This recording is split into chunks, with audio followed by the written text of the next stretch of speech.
रामायण के प्रसंग में रावण को बहुत ही अधर्मी और पापी बताया गया है। हालांकि एक दूसरे रूप से रावण को देखें तो उसमें कुछ ऐसी बातें थीं जो किसी को भी प्रेरित कर सकती हैं। रावण प्रचंड ज्ञानी और विद्वान था और उसके पास अथाह शक्ति थी। उसके पतन का कारण था अपने ज्ञान और बल पर घमंड करना। रावण के अंदर एक और बहुत ही खास बात थी जो संसार में किसी और के पास नहीं थी। वो शिव का परम भक्त था। उसके जैसा भक्त न कोई पैदा हुआ और न ही होगा। उसकी भक्ति से शिव भगवान भी निहाल हो जाते थे। एक बार राक्षस राज रावण ने भगवान शिव के दर्शन प्राप्त करने के लिए हिमालय पर जाकर घोर तपस्या की।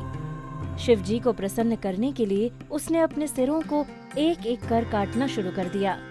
इसी तरह रावण ने अपने सभी 9 सिरों को काटकर शिवलिंग पर चढ़ा दिया। जैसे ही रावण अपना अंतिम सिर यानी 10वां सिर काटने जा रहा था, उसी समय भगवान शिव प्रसन्न होकर उसके समक्ष प्रकट हो गए और रावण को अपना 10वां सिर काटने से रोक लिया। यही नहीं, शिव जी ने उसके बाकी के 9 सिरों को पहले जैसा ही जोड़ दिया। साथ ही रावण से वर मांगने को कहा। रावण ने भगवान शिव से उनका शिवलिंग अपनी लंका में ले जाने की अनुमति मांगी। शिव जी ने उसे वरदान दे दिया। साथ ही एक शर्त भी रखी कि लंका ले जाते समय शिवलिंग को धरती पर न रखा जाए। अगर रास्ते में कहीं पर भी शिवलिंग को भूमि पर ले जाया जाता है तो उसे फिर उठा नहीं पाओगे। रावण ने शिव जी की बात मानी और शिवलिंग लेकर लंका की ओर चल दिया। इसके बाद रास्ते में उसे लघु शंका जाना पड़ा। उसने एक व्यक्ति को शिवलिंग थमाया और लघु शंका चला गया। व्यक्ति को वो शिवलिंग बहुत भारी लगा। वो उसे संभाल नहीं पाया और विवश होकर उसने शिवलिंग को भूमि पर रख दिया।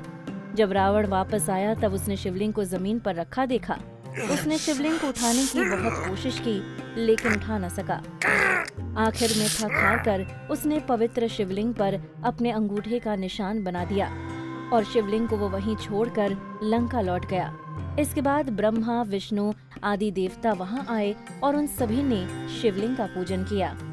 तभी से इस ज्योतिर्लिंग को श्री वैद्यनाथ के नाम से जाना जाता है। आपको बता दें, भोलेनाथ के 12 ज्योतिर्लिंगों में से एक वैद्यनाथ भी है। यह झारखंड प्रांत के संथाल परगना में स्थित है। मान्यता के अनुसार इसकी प्रसिद्धि शास्त्र और लोक दोनों में ही है। पुराणों के अनुसार जो मनुष्य इस ज्योतिर्लिंग का दर्शन करता है उसे हर पाप से छुटकारा मिल जाता है। साथ ही भगवान शिव शंकर की कृपा हमेशा बनी रहती है।